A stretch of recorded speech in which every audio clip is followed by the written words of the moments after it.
कलमे की ज़रब लगा ला इलाहा इल्लल्लाह ला इलाहा इल्लल्लाह ला इलाहा इल्लल्लाह जोरे दिल पे कलमे की ज़रब लगा ला इलाहा इल्लल्लाह ला इलाहा इल्लल्लाह ला इलाहा इल्लल्लाह ला इलाहा इल्लल्लाह ला इलाहा इल्लल्लाह दोनों जहां का मालिक अल्लाह दोनों जहां का खालिक अल्लाह दोनों जहां का मालिक अल्लाह तेरा मेरा एक खुदा ला इलाहा इल्लल्लाह दिल पे कलमे की ज़रब लगा ला इलाहा इल्लल्लाह जोरे ला इलाहा इल्लल्लाह ला इलाहा इल्लल्लाह ला इलाहा इल्लल्लाह ला ইলাহা ইল্লাল্লাহ অনেক মানুষ এমন আছে যাদের দাম নাই কিন্তু যে মানুষের মধ্যে ঈমান আছে যেই মানুষ কোরআন পড়ে ওই মানুষের দাম আছে ও মুসলমানের জন্য অনুরোধ করে গেলাম কিছু কোরআন কিছু কিতাব আছে কিতাবের দাম আছে ওই কিতাবের মধ্যে সবথেকে দামি কিতাব আমার আল্লাহ পাকের কোরআন ঠিক কি না বলো কোরআন শেখাও ছেলে মেয়েকে ওহে মুসলমান জান কবজের সময় তোমার হইবে রে আসান বলো না কোরআন শেখাও ছেলে মেয়েকে ওহে মুসলমান জান কবজের সময় তোমার হইবে রে আসান জান কবজের সময় তোমার হইবে রে আসান ঠিক না একটি ছেলে আলেম হলে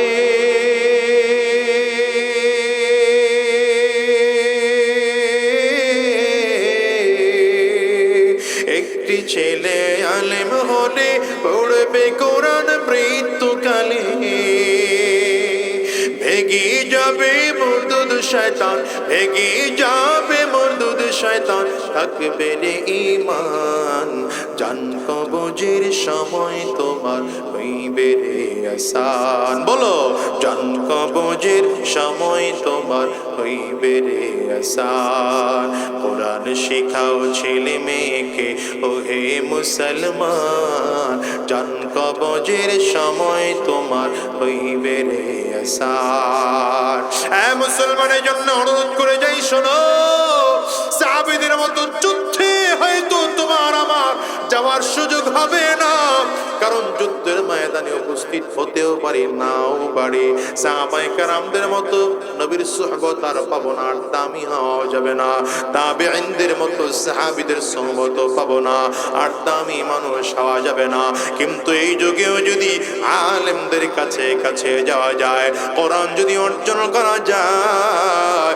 এই যুগের মানুষেরও দাম হবে কি হবে না জোরে চিল্লায়া বলো কোরআন বড় দামি কোরআন বড় দামি কোরআন যদি দামি হয় তাইলে কোরআন যারা শিখবে তারাও দামি হয়ে যাবে কোরআন যেখানে শেখানো হয় ওই মাদ্রাসাটাও দামি হয়ে যায় কোরআন যারা শিখে ওই মানুষগুলো দামি হয়ে যায় কোরআন যারা শিখায় সেই মানুষগুলো দামি হয়ে যায় এই জন্য অনুরোধ করে যাই রে ভাই মাদ্রাসা সব জায়গায় হয় না এলাকার মধ্যে যেহেতু মাদ্রাসা হয়েছে, এটার নসিব মনে করো, এটার নসিব মনে করে মাদ্রাসার পাশে পাশে থাকো। মাঝে মাঝে আলেমের কাছে আসো, এসে এসে জিজ্ঞাসা করো কি প্রয়োজন আছে, পরামর্শের দরকার হলে পরামর্শ দাও, অর্থের দরকার হলে অর্থ দাও। অর্থ নাই, ব্রেন নাই, গায়ে কেটে মাদ্রাসার উন্নয়নের জন্য অবদান রাখো। আলেমদের কাছে আসো, মাঝে মাঝে এতিম বাচ্চার হাতায় হাত বুলায় বুলায় দোয়া করো। আর ডেকে বলে আমার সন্তান নাই, এতিম একজন সন্তানের দায়িত্ব আমি নিয়ে নিলাম। কিয়ামতের ময়দানে এতিম বাচ্চাটা জানো আমার পক্ষে আল্লাহ পাকের কাছে সুপারিশ করে। এ মুসলমান বলো কেন কথাগুলো বললাম? বলার কারণ হলো দুনিয়ার থেকে দামি হয়ে বিদায় হওয়া লাগবে। নবীজি বলেন যদি দামি হতে চাও এক নম্বর তাইলে আলেম হও, যদি আলেম হতে না পারো তাইলে আলেমের গার্জিয়ান হও, যদি তাও হতে না পারো তাইলে আলেমের সহযোগিতাকারী হও, যদি তাও না পারো তাইলে আলেমের সহযোগিতাকারী হও, আলেমদের মুহাব্বত করো। চারটার একটাও যদি না পারো নবী বলেন ওয়ালা তাকুনু খামিসা, তাইলে 5 নম্বর আলেমদের বিদ্বেষী হয় না, তাইলে দুনিয়াও ধ্বংস হয়ে যাবে, আখিরাতও ধ্বংস হয়ে যাবে। অনুরোধ করে যাই রে ভাই, এই দুনিয়ায় কয়দিন থাকবা বলো? আজ আছে আগামীকাল থাকবো, এই জমিনের মধ্যে এমন কোনো গ্যারান্টি নাই, ঠিক না বেঠিক জোরে বলো?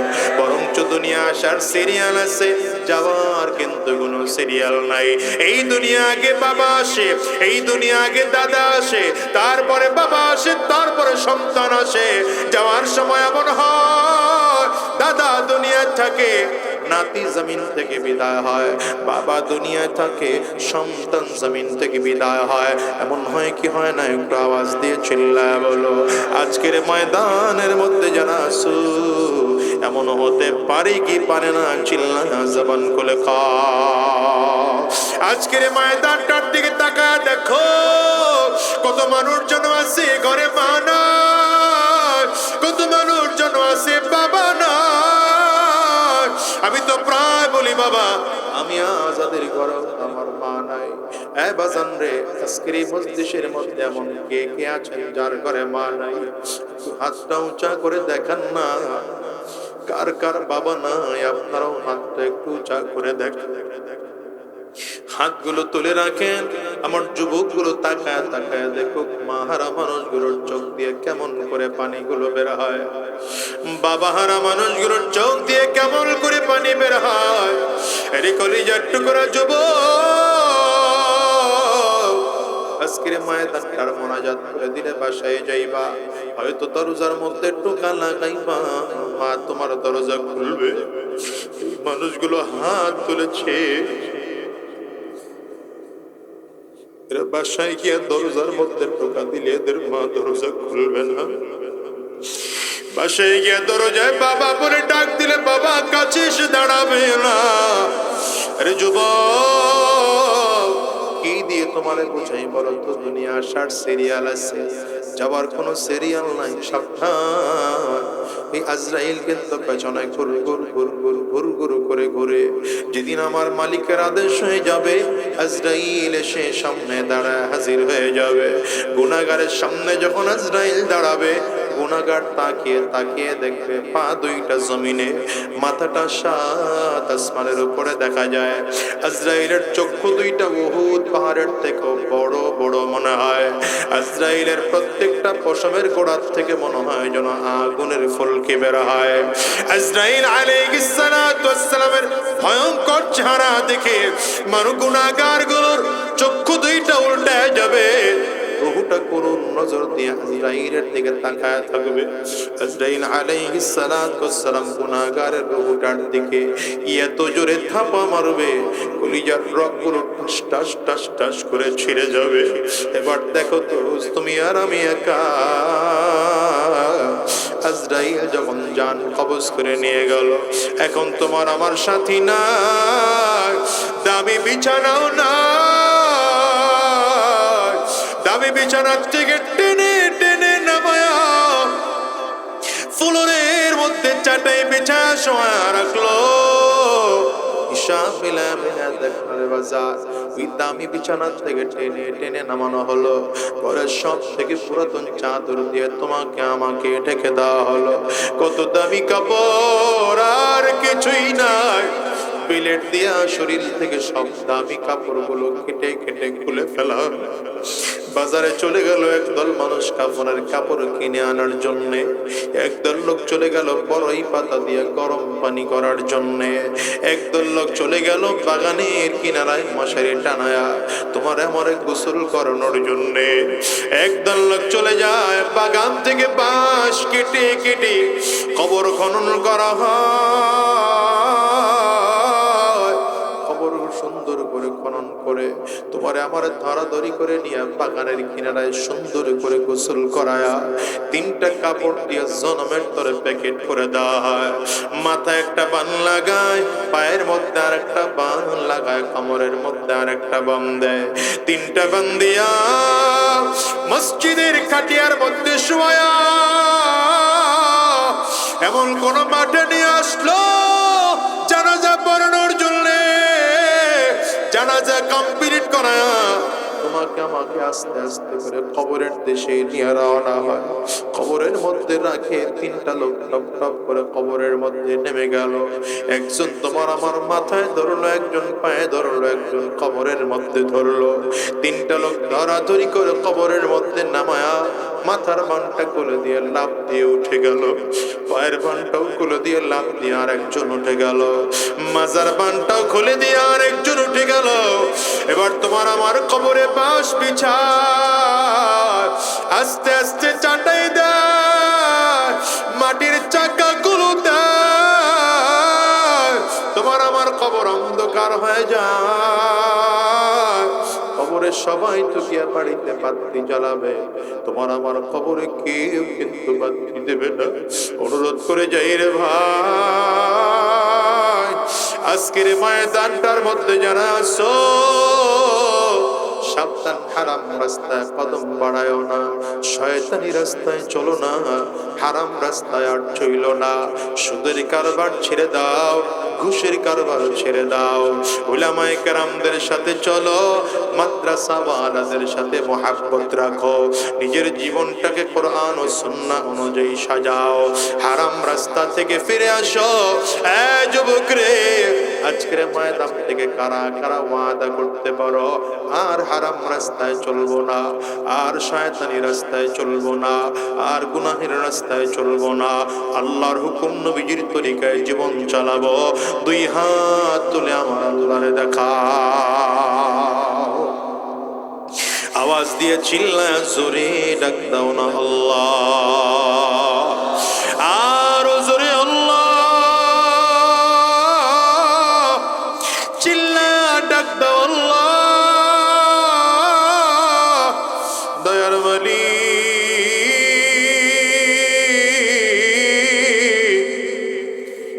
আমরা 2টা হাত উঁচু করে ওয়াদা করলাম আর হারাম রাস্তায় চলবো না, আর শয়তানি রাস্তায় চলবো না, গুনাহের পথে চলবো না, তোমার দ্বীনের পথে চলবো।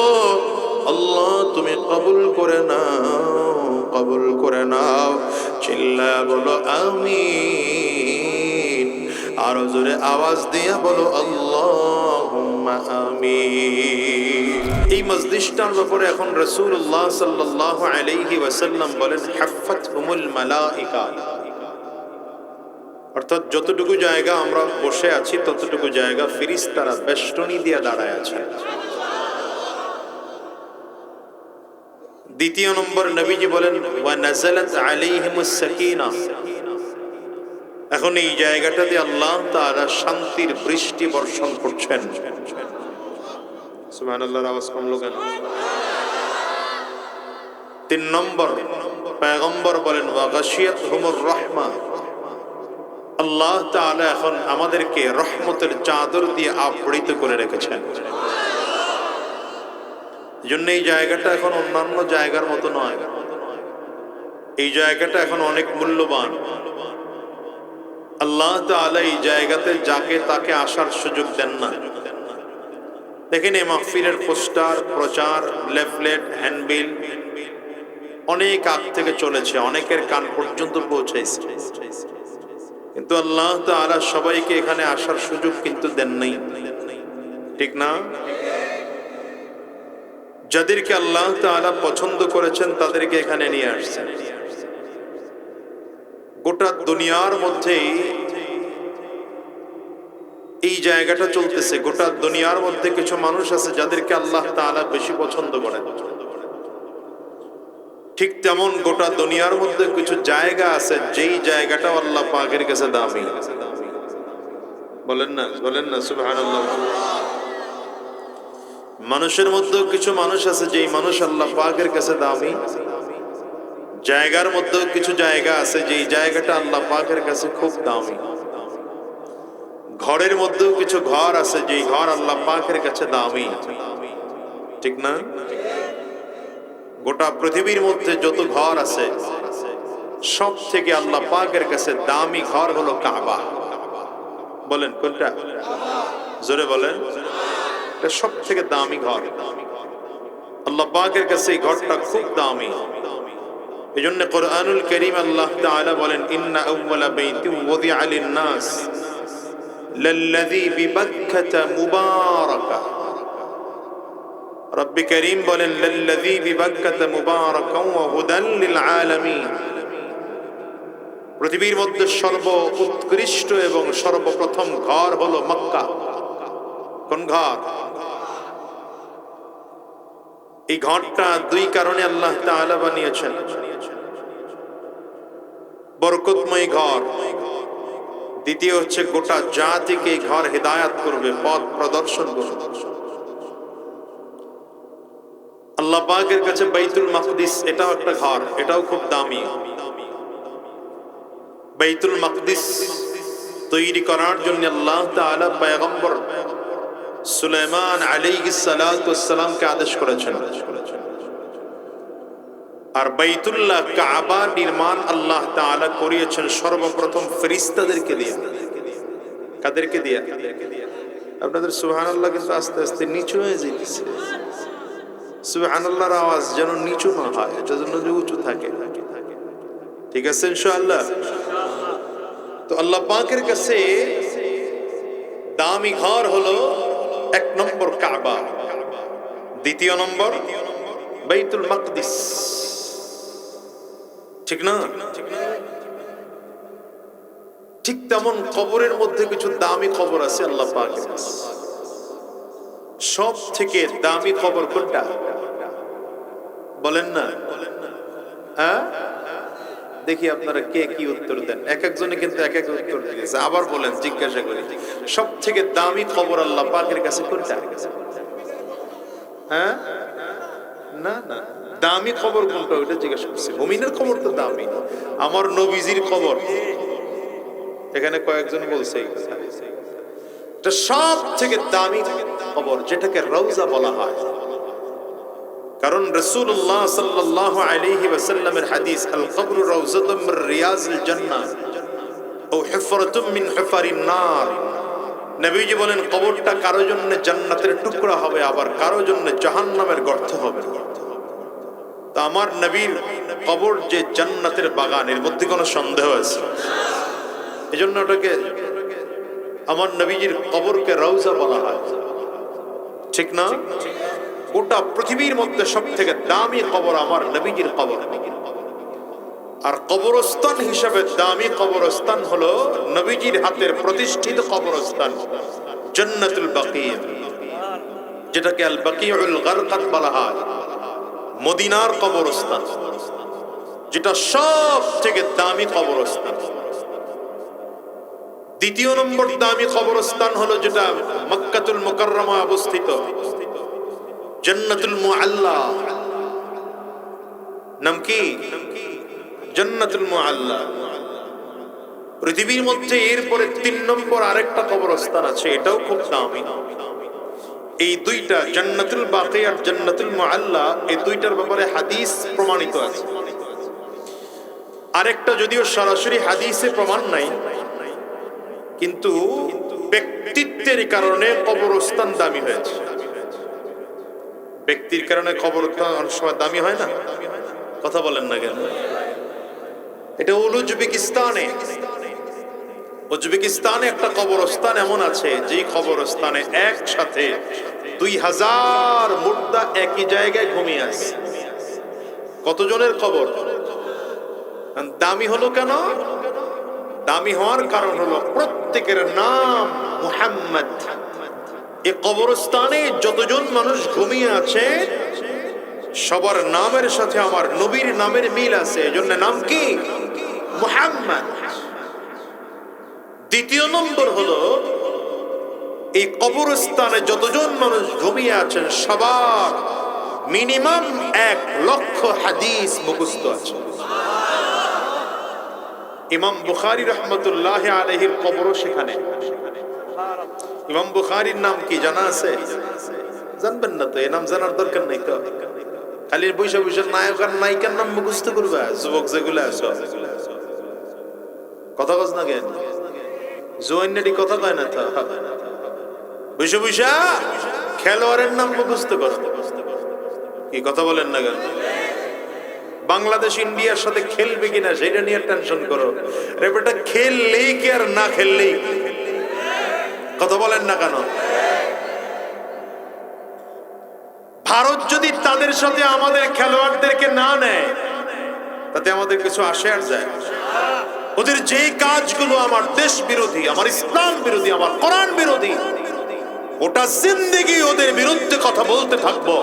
তাতে যদি হাদির মতো আমার মাথায় করা হয়, আমার কথা বন্ধ হবে, হাজার লক্ষ মানুষের কথা চলতে থাকবে।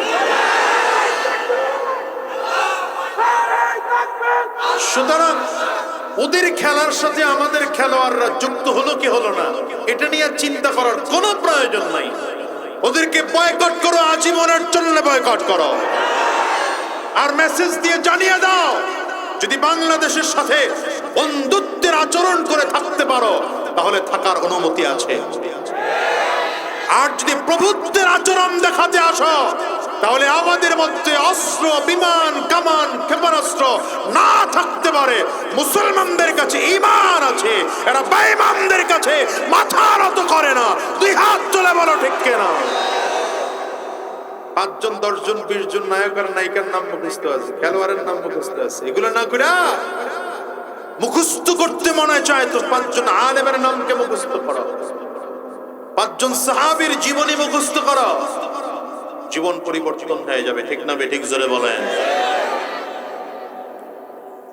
ইমাম বুখারী রাহমাতুল্লাহি আলাইহির নাম হলো মুহাম্মদ ইবনে ইসমাঈল।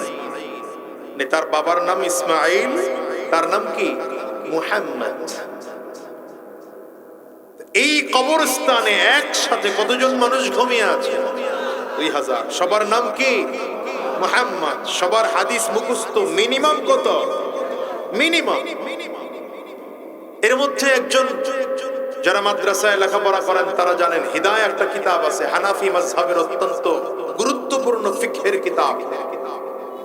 এই হিদায়া কিতাব যিনি লিখেছেন তারও 1 লক্ষের উপরে হাদিস মুখস্থ ছিল, কিন্তু শুধুমাত্র নামটা মুহাম্মদ না হওয়ার কারণে এই কবরস্থানে তাকে দাফন দেওয়া হয় নাই। আপনি বুঝতেছেন?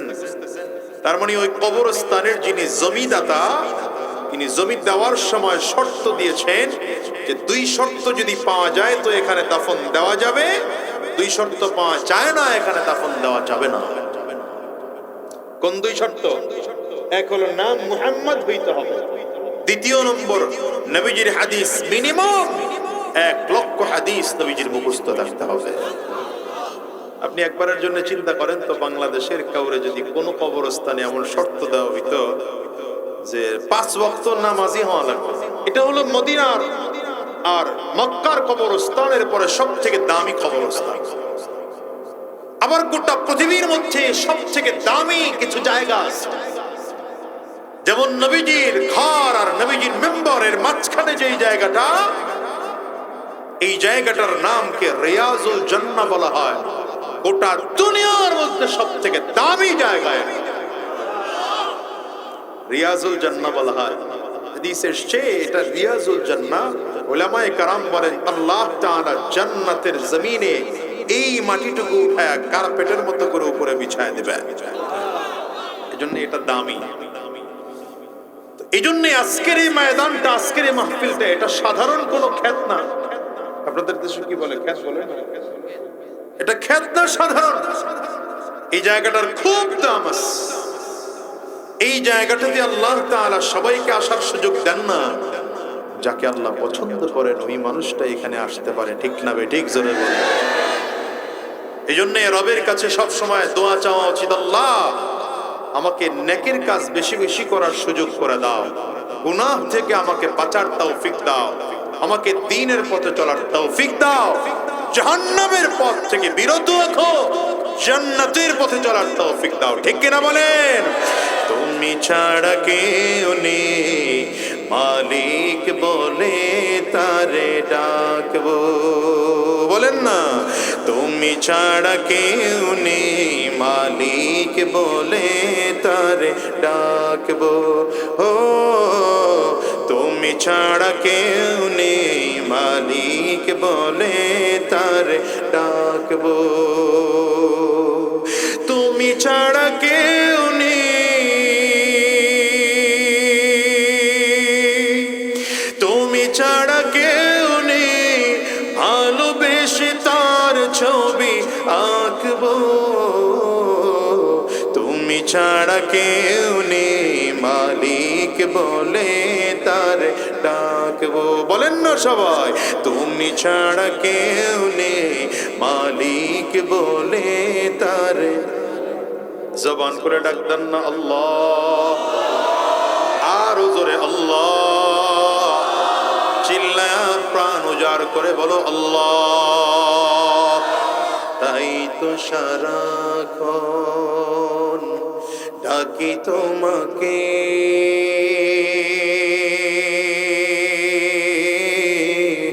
ভালোবেসে কাছে টেনে নাও আমাকে। তাই তো সারাক্ষণ ডাকি তোমাকে,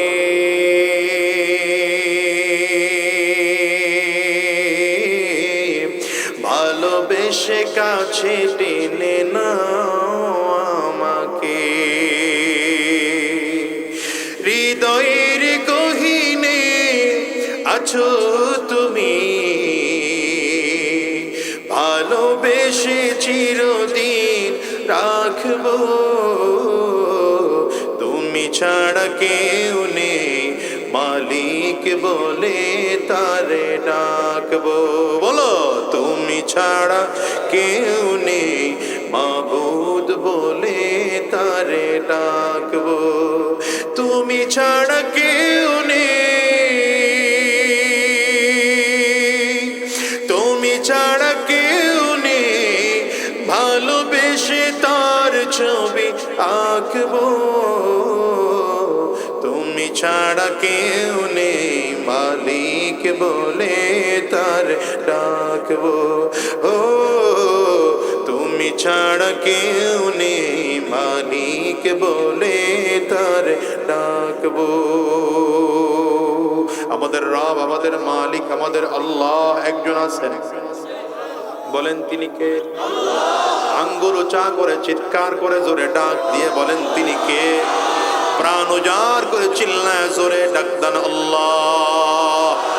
আরো জোরে আল্লাহ, চিল্লায় বলো, চিল্লায় বলো আল্লাহ। আরো জোরে বলো, দিল উজাড় করে বলো আল্লাহ। মালিকের নামের ডাকে মজা আছে না নাই? দুনিয়ার মুসলমান, দুনিয়ার টাকাওয়ালারা টাকা দেখলে মজা পায়। কিছু টাকাওয়ালারা সম্পদের পেছনে যারা দৌড়ায়, এরা সম্পদ বাড়লে মজা লাগে, আনন্দ লাগে। যারা জমিন বড়ে বড়ে জমিনের পেছনে দৌড়ায়, এরা জমিন দেখলে ভালো লাগে। যারা গাড়ি বাড়ির পেছনে দৌড়ায়, নতুন নতুন স্টাইলের বাড়ি দেখলে ভালো লাগে, নতুন নতুন স্টাইলের গাড়ি দেখলে ভালো লাগে। যারা ক্ষমতার পেছনে দৌড়ায়, তারা ক্ষমতা পাইলে ভালো লাগে। আর আমার মালিকের একদল আশিক আছে, আছে। এরা বাড়ির পাগল না, গাড়ির পাগল না, টাকার পাগল না, সম্পদের পাগল না। যেখানে আমার মালিকের নামের ডাক শুনে দেরি করে না, দেরি করে না। এরা আমার মালিকের নামের ডাকটা দিতেও মজা লাগে, শুনতেও মজা লাগে। চিল্লা কও ঠিক কিনা? এই জন্য মালিকের নাম ডাকবেন, মজা আছে না? বলেন না, বলেন না। বেঈমান আমার আল্লাহর নামের ডাকে মজা পায় না, গুনাহগার আল্লাহর নামের ডাকে মজা পায় না। কিন্তু যারা ঈমানদার, এরা মালিকের নামে ধরে ডাক দিলে কলিজাটা ঠান্ডা হয়ে যায়। ঠিক না, ঠিক না, ঠিক না? দিল পে কলমে কি জরবে লাগা, লা ইলাহা ইল্লাল্লাহ, লা ইলাহা ইল্লাল্লাহ, লা ইলাহা ইল্লাল্লাহ। জোরে দিল পে কলমে কি জরবে লাগা, লা ইলাহা ইল্লাল্লাহ, লা ইলাহা ইল্লাল্লাহ, লা ইলাহা ইল্লাল্লাহ, লা ইলাহা ইল্লাল্লাহ, লা ইলাহা ইল্লাল্লাহ। দোনো জাহাं का मालिक अल्लाह, दोनों जहां का खालिक अल्लाह, दोनों जहां का मालिक अल्लाह। तेरा मेरा एक खुदा, ला इलाहा इल्लल्लाह। दिल पे कलमे की ज़रब लगा, ला इलाहा इल्लल्लाह। जोरे ला इलाहा इल्लल्लाह, ला इलाहा इल्लल्लाह, ला इलाहा इल्लल्लाह, ला इलाहा इल्लल्लाह। ऐ मुसलमान, এই নামের ডাকে মজা আছে? জোরে বলো। তো দুনিয়ার মধ্যে কিছু দামি আছে, জায়গা দামি, কিছু ঘর আছে, এই ঘর দামি, কিছু স্থান আছে, স্থান দামি, কিছু মানুষ আছে, মানুষ দামি। বলেন না, বলেন না। এই জন্য আজকে এখানে যারা বসছেন, এই মানুষগুলোও দামি, এই জায়গাটাও দামি। কথা বলেন না। জমিন তো অনেক আছে, কয়টা জমিন আছে যেখানে মাদ্রাসা হয়? কি কথা বলেন না কেন? ওই আমাকে আসার সময় আপনি তো হ্যাঁ ভাই বলতেছিলেন যে হুজুর কয় বছর হলো মাদ্রাসার বয়স? তৃতীয় বার্ষিক। হ্যাঁ, 27 মাস চলছে। ক্ষেতের মধ্যে মাদ্রাসা। কি কথা কন না? ছোট ছোট করেই এক সময় বড় হয়, ঠিক না? তবে এলাকার মানুষ মিলে যদি চিন্তা করে, না মাদ্রাসা এটা ছোট্ট জায়গা আমরা রাখবো না, জায়গা আরো বাড়ায় ফেলবো, মাদ্রাসা আরো বড় করব, এটা দ্বীনের মার্কাজ করব, এখান থেকে হাজার হাজার ছাত্ররা লেখাপড়া করে কোরআন শিখে জমিন থেকে এখান থেকে বিদায় হবে, এখানে আসাতিজায়ে কারাম থাকবে, তাহলে এলাকার মানুষ চাইলে আল্লাহ কবুল করতে সময় লাগে। এই জায়গাটাও দামি, কি ঠিক না বেটি? জমিনের মধ্যে কিছু মানুষ দামি, যেমন ইমানদাররা দামি। ইমানদারদের মধ্যে সব থেকে দামি মানুষ ছিল সাহাবায়ে কেরাম, আর সাহাবায়ে কেরামদের থেকেও শ্রেষ্ঠ দামি তোমার আমার নবী সরওয়ারে দু আলম আহমদ মুজতবা মুহাম্মদ মুস্তাফা। চিল্লা জোরে বলেন সাল্লাল্লাহু আলাইহি ওয়াসাল্লাম। কেমন দামি আমার নবী? দামি তো আসমান কেন বানানো হয়েছে? বলে আমার নবীর মুহাব্বতের কারণে। জমিন কেন? নবীর মুহাব্বতে। পাহাড় কেন? নবীর মুহাব্বতে। তুমি আমি নবীর উম্মত, আমাদেরও দাম আছে। যতদিন এই ইমানদার আছে ততদিন আল্লাহ কিয়ামত দিবেন না। কথা কয় না? যতদিন ইমানদার আছে ততদিন কিয়ামত হবে না। একজন ইমানদার আছে, একজন কোটি কোটি ইমানদার লাগে না, একজন ইমানদার আছে ততদিনও কিয়ামত হবে না। বুঝেন নাই? গোটা দুনিয়ায় সব মানুষ যদি বেঈমান হয়ে যায়, একজন যদি ইমানদার থাকে, আল্লাহর রাসূল বলেন তার জন্য আল্লাহ দুনিয়া টিকায় রাখে। প্রমাণ কি? নবীজি হাদিসে বলেন লা তাকুমুস সাআ لا تقوم الساعة حتى يقال في الأرض الله الله পয়গম্বর বলেন যতদিন পর্যন্ত জমিনের মধ্যে আল্লাহর নাম নেওয়ার মতো একজন মানুষও থাকবে, ততদিন আল্লাহ তাআলা জমিনে কিয়ামত দিবেন না। তার মানে ইমানদার যতদিন থাকবে, আসমান ততদিন থাকবে, জমিন ততদিন থাকবে, পাহাড় ততদিন থাকবে, সূর্য ততদিন আলো ছড়াবে, চাঁদ ততদিন কিরণ ছড়াবে, জমিন ততদিন ফসল উৎপাদন করবে। ইমানদার যেদিন থাকবে না, আল্লাহ আসমান রাখবেন না, জমিনটাকেও রাখবেন না, পাহাড় রাখবেন না, নদী রাখবেন না, সাগর রাখবেন না। ইমানদার যেদিন থাকবে না, গোটা পৃথিবী সেদিন থাকবে না। তাইলে বোঝা গেল আল্লাহ তাআলা গোটা দুনিয়াটা ইমানদারদের জন্য বানিয়েছেন। সূর্য কেন আলো দেয়? ইমানদারের জন্য আলো দেয়। চাঁদ কেন কিরণ ছড়ায়? ইমানদারের জন্য কিরণ ছড়ায়। পাহাড় কেন এত সুন্দর করে দাঁড়িয়ে আছে? আল্লাহ তাআলার জবাব হলো ইমানদারদের জন্য আছে। জমিন কেন? বলে জমিন ইমানদারের জন্য। ইমানদার যতদিন জমিনের মধ্যে থাকবে, ততদিন আসমান, জমিন, পাহাড়, পর্বত, নদী, নালা, গাছপালা থাকবে। ইমানদার যেদিন থাকবে না, এই দুনিয়ার কোনো কিছুই থাকবে না।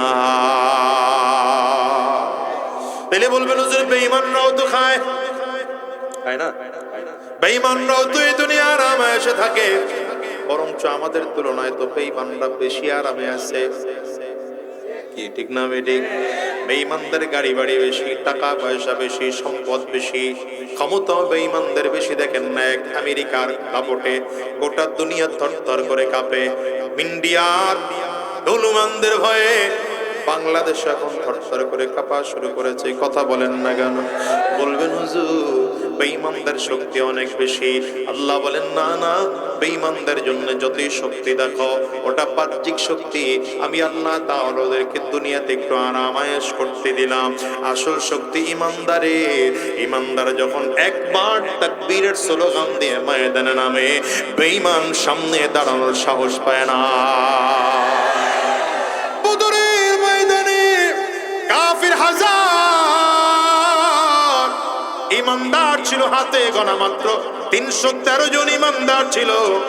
যদিও সংখ্যা ইমানদার খুব কম, কিন্তু রাসূলুল্লাহ সাল্লাল্লাহু আলাইহি ওয়াসাল্লাম এই ছোট অল্প কয়েকজন কোটি ইমানদারদেরকে নিয়ে যখন বদরের ময়দানে চলে গেলেন, নবীজি তাকায় দেখেন বদরের ময়দানে আগের থেকেই বেঈমানগুলো এসে দাঁড়িয়ে আছে। ওরা আগের থেকেই উঁচু জায়গা এবং শক্ত জমিন দখল করে নিয়েছে, যেটা যুদ্ধের জন্য উপযোগী জায়গা। নবীজি সাহাবায়ে কারামদেরকে নিয়ে যখন পৌঁছে গেলেন বদরের ময়দানে, গিয়ে উঁচু জায়গায় জায়গা পাইলেন না, নিচু জমিনে জায়গা পাইলেন। আবার এমন জমিন, যেই জমিনটা বালুময় জমিন, যেই জমিন বালু, আবার রোদের কারণে বালুগুলো খড়খড়া হয়ে গেছে, শুকিয়ে আছে। এর মধ্যে পাড়া দিলে পা ডেবে যায়। এটা যুদ্ধের জন্য উপযোগী জায়গা না। নবীজি তাকায় দেখেন ওদের অস্ত্র বেশি, ওদের শক্তিও বেশি, ওদের ঘোড়া বেশি, উট বেশি। সাহাবায়ে কারামদেরকে আমার নবী ডেকে বললেন, সাহাবীরা তোমাদের কাছে ঘোড়া কয়টা আছে? সাহাবীরা বলেন মাত্র 8টা ঘোড়া আছে। সাহাবীরা কয়টা তরবারি আছে বলো? সাহাবায়ে কেরাম বলেন মাত্র 7টা তরবারি আছে। সাহাবায়ে কেরাম রিদওয়ানুল্লাহি তাআলা আলাইহিম আজমাইনদের সামনে আমার নবী ডেকে বললেন, সাহাবীরা বাহ্যিক দৃষ্টিতে তো আমি ওদের সাথে বিজয় অর্জন করার সুযোগ পাই না, তবে তোমরা আমার জন্য একটা ছোট্ট ঘর তৈরি করো। আমি আমার মালিকের সাথে রাতের অন্ধকারে কথা বলতে চাই, দেখি না আমার মালিক আমার কি জবাব দেয়। সাহাবায়ে কেরাম সুন্দর করে একটা ঘর তৈরি করলেন। নবীজি রাতের বেলা সব সাহাবীরা ঘুমিয়ে আছেন, কিন্তু পয়গম্বর চলে গেলেন সেই ঘরের মধ্যে, নামাজ পড়তে আরম্ভ করলেন। 2 রাকাত 4 রাকাত করে নামাজ আদায় করে হঠাৎ করে আমার নবী বসে বসে দোয়া করতে আরম্ভ করেছেন। দোয়া করার সময় সিনা বরাবর হাত উঠিয়ে দোয়া করা হলো সুন্নাহ। নবীজি দোয়া করা শুরু করেছেন, বসে বসে নবীজি দোয়া করতেছেন, বসে বসে দোয়া করে করে দোয়া চলতেছে। নবীজির হাত ধীরে ধীরে ধীরে ধীরে উপরের দিকে উঠতেছে। হাত উঠে উঠে বর্ণনাকারী বলেন নবীজির হাত এত উপরে উঠে গেল, চাদর সরে গিয়ে নবীজির মুগল মুবারক পর্যন্ত দেখা দিয়েছে। এবার আমার নবী বসে নয়, ধীরে ধীরে ধীরে ধীরে আস্তে আস্তে করে দাঁড়াতে আরম্ভ করেছে। দোয়া করতে করতে আমার নবী এমন ভাবে উঁচু হয়েছে, নবীজির আওয়াজও বাড়তেছে। নবীজি দাঁড়িয়েও গেলেন, এমন করে দাঁড়াইলেন। এবার দাঁড়ায় শুধু শেষ নয়, এখন দোয়ার পাওয়ার এত বেশি, আমার নবী পায়ের পুরা আঙ্গুলের মধ্যে ভর করে এত পরিমাণ উঁচু হয়েছেন, মনে হয় যেন আল্লাহ পাকের আরশে আজিম ধরে ধরে ঝুলে ঝুলে আমার নবী দোয়া করে।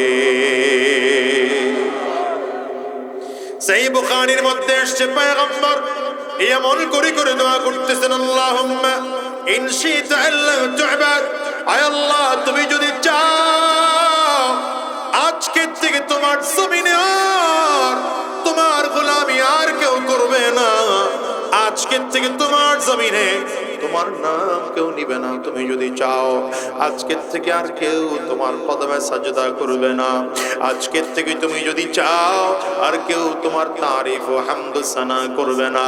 তাইলে আমি বড় কষ্ট করে মেহনত করে 313 জন সাহাবীকে হাতে করে নিয়ে আসছি, তুমি এদেরকে শেষ করে দাও, জমিন থেকে বিদায় করে দাও। আর যদি তুমি চাও কিয়ামত পর্যন্ত তোমার নামের জিকির চলবে, তুমি যদি চাও কিয়ামত পর্যন্ত তোমার কোরআন এই জমিনের মধ্যে থাকবে, তুমি যদি চাও ইসলাম কিয়ামত পর্যন্ত এই জমিনের মধ্যে থাকবে, তাইলে কেমন করে বিজয় দিবা জানি না। মুসলমানদেরকে বিজয় দাও, বেঈমানদেরকে পরাজয় বরণ করা।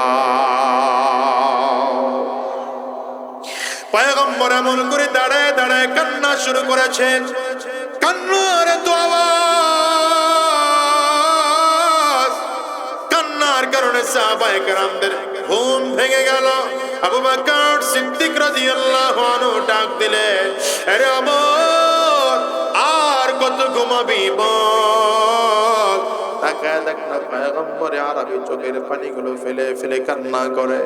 আর দেরি করা যাবে না, চল না আমার নবীর কাছে গিয়ে দেখি আমার নবী কেন চোখের পানিগুলো ফেলে কান্না করে। হযরত ওমর দৌড়ায়, সাহাবীরা সব গিয়া গিয়া গিয়া গিয়া দৌড়ায়। আবু বকর সিদ্দিক আমার নবীর সামনে দাঁড়ায় বলেন, নবীজির হাত দুটো জির সিনার সাথে লাগায়া। সহিহ বুখারীতে বর্ণনার মধ্যে আবু বকর সিদ্দিক বলেন, হাসবুকা ইয়া রাসূলুল্লাহ, পয়গম্বর যথেষ্ট হয়েছে আপনার কান্না, আপনি আর কাঁদবেন না। আপনি যদি কান্না করেন আমরা সাহাবীরা সহ্য করতে পারি না। ওগো নবীজি আপনি আর কাঁদবেন না, যথেষ্ট আপনার কান্না হলো। ছোটবেলা থেকে আপনি কেঁদে কেঁদে কেঁদে কেঁদে আপনার দাড়ি পাকা ফেলাইছেন, চুল পাকা ফেলাইছেন, আর কত আপনি কান্না করবেন, আর কাঁদবেন না। হযরত ওমর ফারুক নবীজির সামনে দাঁড়ায় বললেন, পয়গম্বর আপনার টেনশন করা লাগবে না। বেঈমানদের সংখ্যা যদিও বেশি, আমি মুসলমানদের সংখ্যা যদিও কম, আমি আপনার সামনে দাঁড়ায় বলি নবী, এই 313 জনের মধ্য থেকে যদি 312 জন আপনার ময়দান ছেড়ে চলে যায়, আপনি একা সেনাপতি থাকবেন আর আমি ওমর একা সৈন্য থাকবো। আমি একা যুদ্ধ করব, ময়দান ছাড়ব না। নবীজি ডেকে বললেন, ওমর কেমন করে তুমি পারবা বলো। হযরত ওমর ডেকে বলেন, পয়গম্বর আপনি না বলেছেন যাদের মধ্যে ঈমান আছে ওরা জিন্দা, যাদের মধ্যে ঈমান নাই ওরা মুর্দা, ঠিক কিনা জোরে বলো। এই জন্যই তো দেখো না, যাদের মধ্যে ঈমান আছে এরা যদি ইসলামের জন্য, কোরআনের জন্য মরেও যায়, মরেও মরে না, ওরা শহীদ হইয়া আল্লাহর কাছে জীবিত থাকে। তোমরা তো তাকে তাকে দেখেছো, আবু সাঈদ মরে গেছে, আমি বলি না না, বলি না না, তোমরা বলো ওসমান হাদি মরে গেছে, আমি বলি না না, ওরা মরে নাই, মরে নাই, আমার আল্লাহর কাছে শহীদ হইয়া ওরা জীবিত আজও আছে, বলো ঠিক কিনা? যেটারে মরণ বলো, আমরা মুসলমান সেটারে মরণ বলি না, আমরা সেটারে শহীদ বলি। এমন শহীদ মৃত্যু আমরা তামান্না করি, কামনা করি, ঠিক না বেঠিক? জোরে বলো। এই দুনিয়ার মুসলমান, হযরত ওমর ফারুক রাদিয়াল্লাহু আনহু বলেন, পয়গম্বর 313 জন থেকে যদি 312 জন চলে যায়, আমি একা থাকবো, আপনার সামনে যুদ্ধ করব, টেনশন করবেন না। কারণ বেঈমান হাজার হলেও ওরা মুর্দা, কারণ ওদের মধ্যে ঈমান নাই। আমি ওমর একা থাকলেও আমার মধ্যে ঈমান আছে, আমি একা জিন্দা মানুষ, হাজার বেঈমানদের সামনে যুদ্ধ করব, ইসলামের জন্য ময়দান ছাড়ব না। এই সময় সাহাবায়ে কেরাম সব এসে দাঁড়িয়েছেন। নবী গো, আপনি আর কাঁদবেন না, আপনি যদি কাঁদেন আমরা সহ্য করতে পারি না। নবী আমার, আপনি যদি বলেন 313 জন সাহাবী আমরা যদিও এসেছি, কিন্তু আমরা পয়গম্বর মুসা আলাইহিস সালামের উম্মত নয়, আমরা আপনার উম্মত। পয়গম্বর মুসা আলাইহিস সালামকে উম্মতরা যেমন করে বলেছিলেন, তুমি আর তোমার আল্লাহ যাও গিয়া যুদ্ধ করো, আমরা আপনাকে এমন কথা বলবো না। আমরা আপনাকে বলবো, পয়গম্বর, ইসলাম বিজয় করার জন্য আমরা আপনার ডানে আছি, আমরা আপনার বামে আছি, আমরা আপনার সামনে আছি, আমরা আপনার পেছনে আছি। যতক্ষণ পর্যন্ত ইসলামের পতাকা বদরের ময়দানে উত্তীর্ণ না হবে, আমরা সাহাবীরা ময়দান ছাড়ব না। নবী নবী করে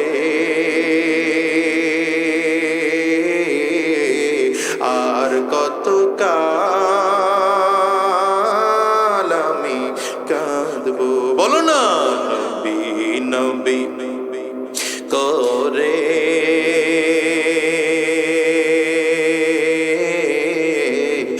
আর কত কাল আমি কাঁদবো, আপন নয়নে কবে জানি, আপন নয়নে কবে জানি প্রিয় নবীকে আমি দেখব।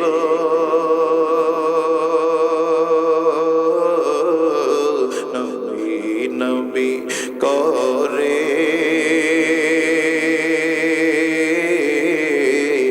আর কত কাল আমি কাঁদবো, কষ্ট হয় এই কান্দনে কবে জানি হবে সমাধি,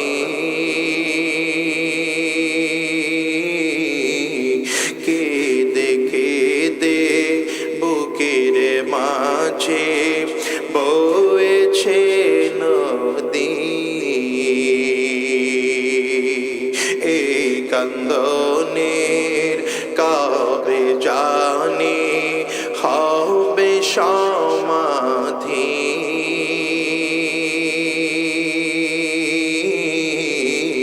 কেঁদে কেঁদে বুকের মাঝে বয়েছে নদী, সেই নদী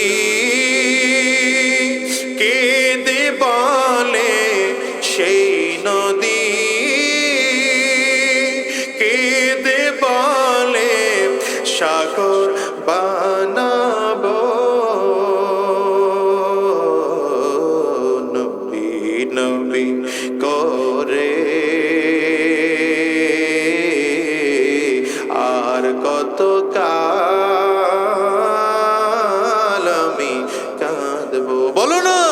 নবী নবী করে আর কত কাল আমি। দুনিয়ার মুসলমান শোনো, সাহাবায়ে কেরাম যদি আমার নবী রাহমাতুল লিল আলামিনকে সান্ত্বনা দেয়, আমার নবীজির কান্না বন্ধ হয় না, চোখের পানিও বন্ধ হয় না। নবীজির কান্না সহ্য করতে না পেরে আমার আল্লাহ তাআলা জিবরিল আমিনকে পাঠায় দেয়, জিবরাইল যাও। জিবরিল আমিন নবীজির কাছে এসে ডেকে বললেন, পয়গম্বর কান্না করবেন না, বেঈমান হাজার হাজার থাকতে পারে, আপনার সাহাবী যদিও কম, তবে আল্লাহ তাআলা আপনার জন্য ঘোষণা দিয়েছিল আগামীকাল আপনার সাহাবীদের সাথে 1000 ফেরেশতা সৈন্যবাহিনী বানাইয়া বদরের ময়দানে পাঠাবে। বলেন আল্লাহু আকবার। কয় হাজার কয় হাজার কয় হাজার বলো? 1000। নবীজি আরো চোখের পানি করে ফেলে কান্না করেন, ডেকে বলেন, আল্লাহ দিলে যদি দিবা 1000 কেন, আরো কি বাড়ায় দেওয়া যায় না? আল্লাহ তাআলা ডেকে বলেন, জিবরাইল এইলে আমার বন্ধুরে জানায় দাও, বন্ধুরে জানায় দাও 1000 নয়, আগামীকাল আমার বন্ধুর জন্য 3000 ফেরেশতা সৈন্যবাহিনী বানাইয়া আমার বন্ধুর জন্য বদরের ময়দানে পাঠাবো।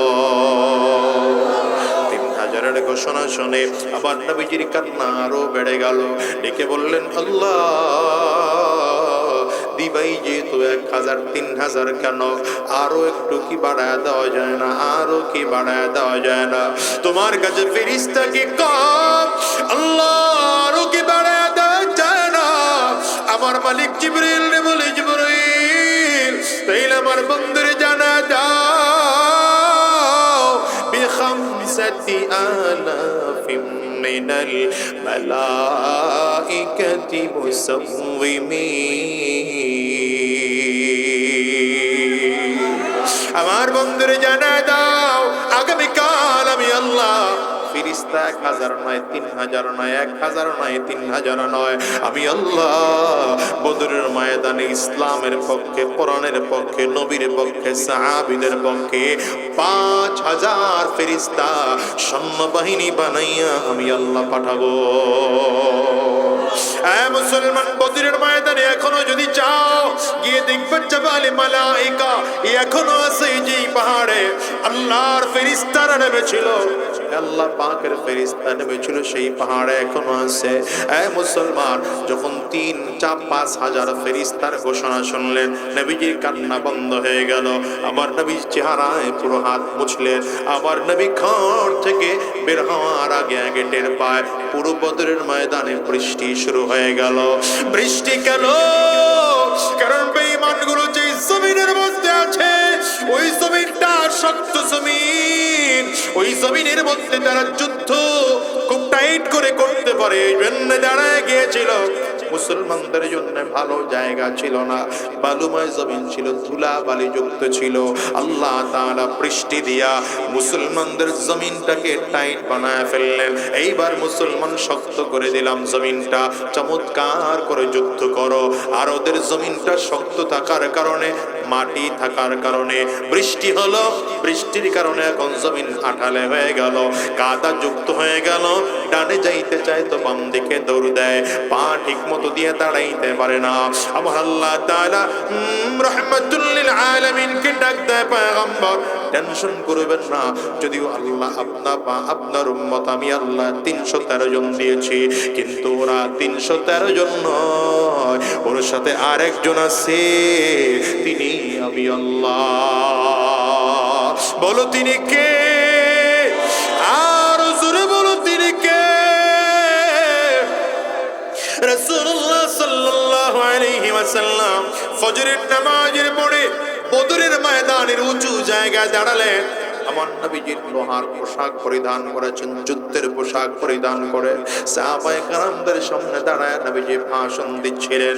হাদিসের মধ্যে এসেছে নবীজির সেদিনকার ভাষণের অবস্থা এমন চমৎকার ছিল, নবীজির কপালের রং কারা হয়ে গিয়েছিল, রাগের কারণে নবীজির চেহারাটা লাল হয়ে গিয়েছিল, রাগের কারণে নবীজি থরথর করে কাঁপতেছিল, নবীজির ঘাড়ের রং পর্যন্ত সোজা খাড়া হয়ে গিয়েছে।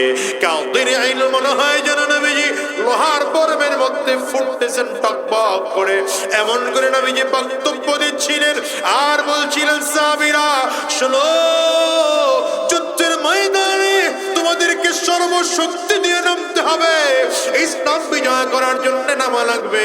টেনশন করো না। আবু জাহালের মাথাটা এখানে পড়ে থাকবে। এক একটা কাফিরের জায়গা দেখায় দেখা আমার নবী বলেন অমুক কাফিরের মাথাটা এখানেই পড়ে থাকবে।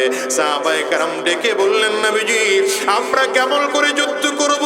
তরবারির সংখ্যা মাত্র 7টা 8টা, এই অল্প কয়েকটা তরবারি নিয়ে আমরা কেমন করে কি করব?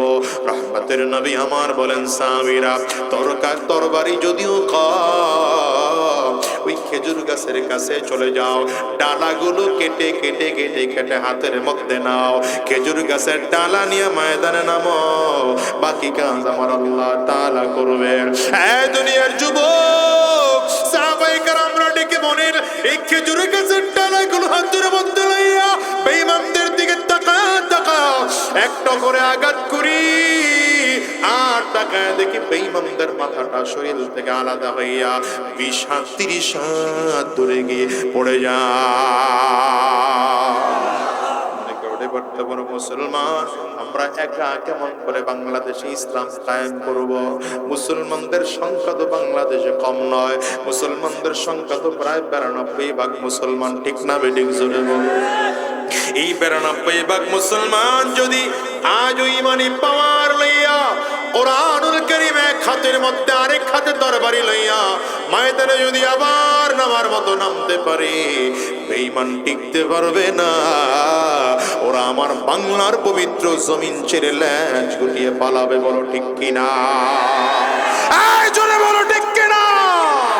এই জন্য বলি মুসলমান শপথ গ্রহণ করো, আগামীর বাংলাদেশ ইসলামের বাংলাদেশ, আগামীর বাংলাদেশ কোরআন সুন্নাহর বাংলাদেশ, আগামীর বাংলাদেশ মানবতার বাংলাদেশ, আগামীর বাংলাদেশ ইনসাফের বাংলাদেশ, আগামীর বাংলাদেশ উলামায়ে কেরামদের বাংলাদেশ।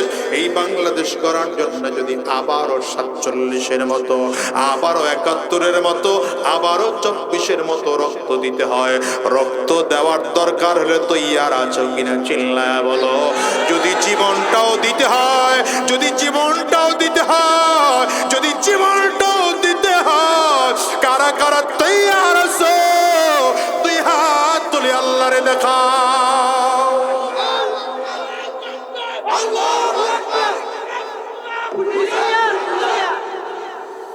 হয় নাই মুসলমান কিসের ভাই? কেউ না থাকলেও একজন আছেন, তিনি কে? আঙ্গুল চা করে বলো তিনি কে?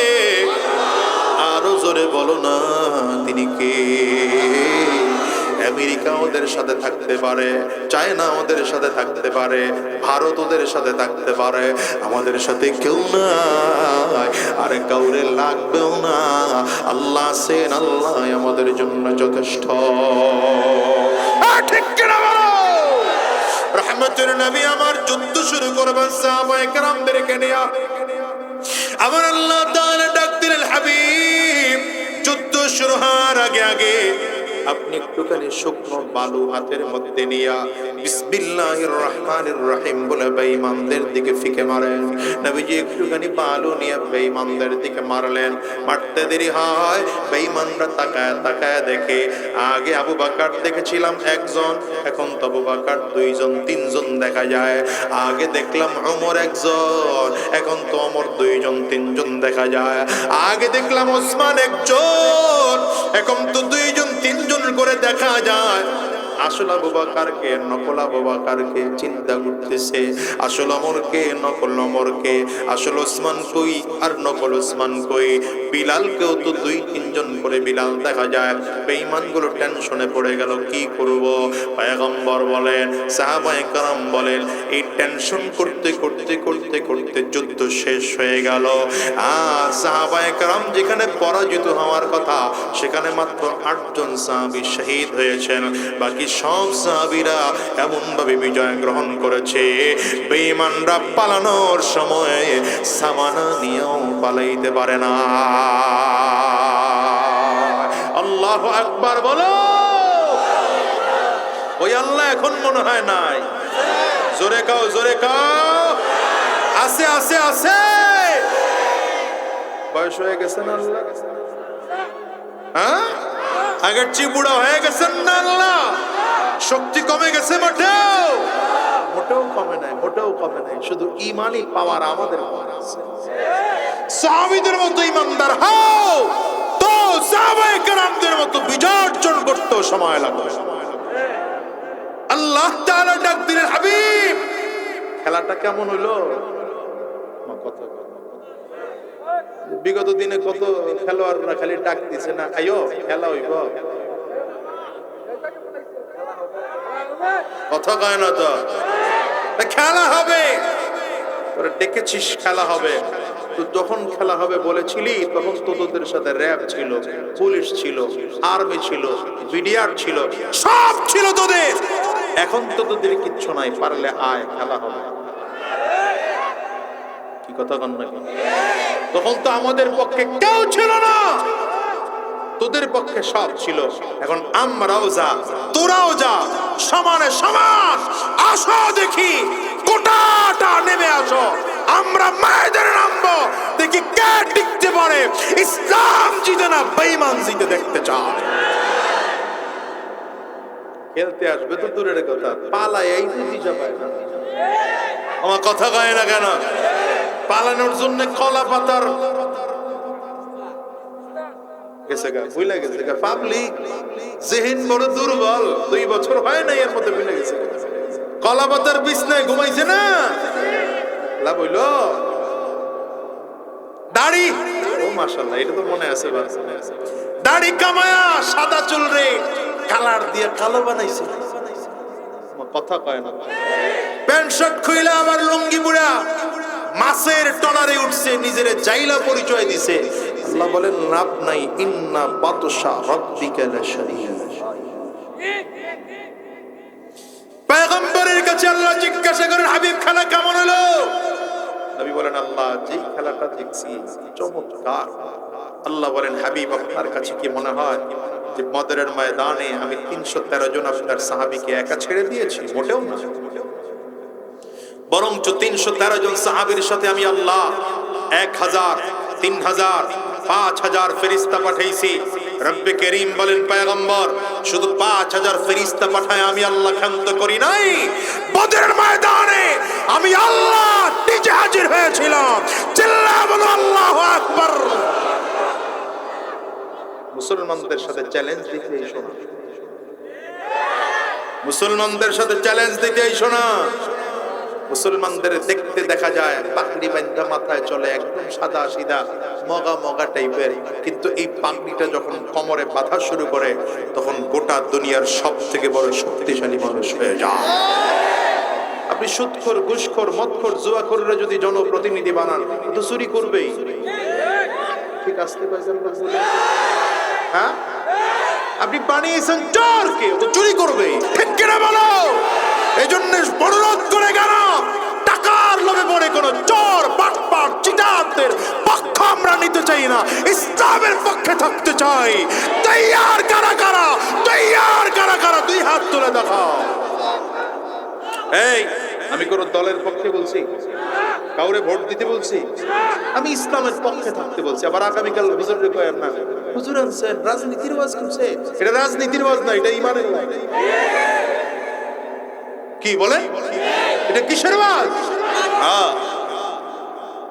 আপনার নেতা না জিতলেও কিছু আসে যায় না, তো বেঈমান হয়েন না, এটাও ঠিক আসতে পারে। কত অলস জাতি। হুজুরগর কথা তো বিশ্বাস হয় নাই, টাকা দিয়ে কথা কইতাম তাহলে খুব বিশ্বাস হইত। 100 টাকার নোট আর 500 টাকার নোটে কত বড় ভাবে জাতি। আল্লাহ জাতিরে হিদায়াত দান করুন, আমিন বলেন। আরো জোরে চিল্লায় বলো আমিন। 17 বছর বলছি, আপনারা শুনেন নাই, খালি এসে বলছেন এত চিল্লান লাগে। এরপর যদি চিল্লাইছি আপনারা নিয়ে জেলে ঢুকাই ফেলে দিয়েছেন, মামলা দিচ্ছেন, কথা কন লাগে। শুনেন নাই, এজন্য কপাল পড়েছে। আগামীতেও যদি না শুনেন কপাল পড়বে, কিচ্ছু করার থাকবে না। রাগ করলেন করেন না, আমি খালি মেন রোডে উদ্ধার করলে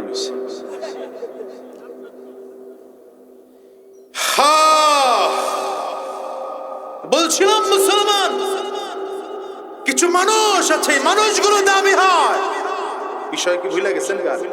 কিছু জায়গা আছে জায়গা দামি হয়, কিছু ঘর আছে ঘর দামি হয়, কিছু স্থান আছে স্থান দামি হয়। বদরের ময়দানে যেই সাহাবীরা অংশগ্রহণ করেছেন এরা কেমন দামি হয়েছেন?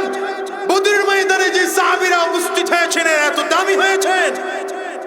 আল্লাহ ঘোষণা করে দিয়েছেন, তোমরা যা মনে চায় তা করো, সাবধান, তোমাদের জিন্দেগীর 7 গুনাহ মাফ করে দেওয়া হয়েছে। উহুদের ময়দানে যারা হাজির হয়েছেন তাদের কি দাম? হ্যাঁ, ওই দামের অন্যতম আরেক দামি হলো যারা কোরআনুল কারীমের তিলাওয়াত করে। কিছু জায়গা আছে জায়গা দামি, কিছু ঘর আছে ঘর দামি, কিছু মানুষ আছে মানুষগুলো দামি, কিছু কিতাব আছে কিতাবও দামি। কথা কয় না? সব কিতাব দামি নয়, সব মানুষ কিন্তু দামি নয়, সব জায়গা কিন্তু দামি নয়। সিনেমা হল যদি শহরের মধ্যে বানানো হয়, 5 কোটি টাকা করেও যদি এক এক কাটা কিনে তারপরেও সিনেমা হল বানানো হয়, ওইটার কোনো মূল্য নাই। ঠিক না বেঠিক বলো? আর মাদ্রাসার জায়গা মসজিদের জায়গার দাম যদি মাত্র 5,000 টাকাও শতাংশ হয়, ওই মসজিদের দাম আছে না নাই? চিল্লা বলো। তেমন করে মানুষ, অনেক মানুষ এমন আছে যাদের দাম নাই, কিন্তু যে মানুষের মধ্যে ঈমান আছে, যেই মানুষ কোরআন পড়ে, ওই মানুষেরও দাম আছে। ও মুসলমানের জন্য অনুরোধ করে গেলাম, কিছু কোরআন কিছু কিতাব আছে, কিতাবের দাম আছে। ওই কিতাবের মধ্যে সব থেকে দামি কিতাব আমার আল্লাহ পাকের কোরআন। ঠিক কিনা বলো? কোরআন শিখাও ছেলে মেয়েকে ওহে মুসলমান, জান কবজের সময় তোমার হইবে রে আসান। বলো না, কোরআন শিখাও ছেলে মেয়েকে ওহে মুসলমান, জান কবজের সময় তোমার হইবে রে আসান, জান কবজের সময় তোমার হইবে রে আসান। ঠিক না? একটি ছেলে আলেম হলে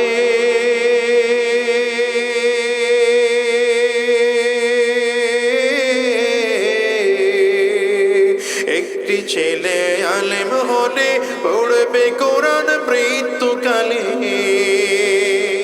ভেগে যাবে মরদুদ শয়তান, ভেগে যাবে মরদুদ শয়তান, থাকবে রে ঈমান, জান কবজের সময় তোমার হইবে রে আসান। বলো, জান কবজের সময় তোমার হইবে রে আসান। কোরআন শিখাও ছেলে মেয়েকে ওহে মুসলমান, জান কবজের সময় তোমার হইবে রে আসান। হ্যাঁ, মুসলমানের জন্য অনুরোধ করে যাই, শোনো, সাহাবীদের মতো যুদ্ধে হয়তো তোমার আমার যাওয়ার সুযোগ হবে না, কারণ যুদ্ধের ময়দানে উপস্থিত হতেও পারি নাও পারি। সাহাবায়ে কেরামদের মতো নবীর সুহবত আর পাবো না, আর দামি হওয়া যাবে না। তাবেঈনদের মতো সাহাবীদের সুহবত পাবো না, আর দামি মানুষ হওয়া যাবে না। কিন্তু এই যুগেও যদি আলেমদের কাছে কাছে যাওয়া যায়, কোরআন যদি অর্জন করা যায়, এই যুগের মানুষেরও দাম হবে কি হবে না? জোরে চিল্লা বলো।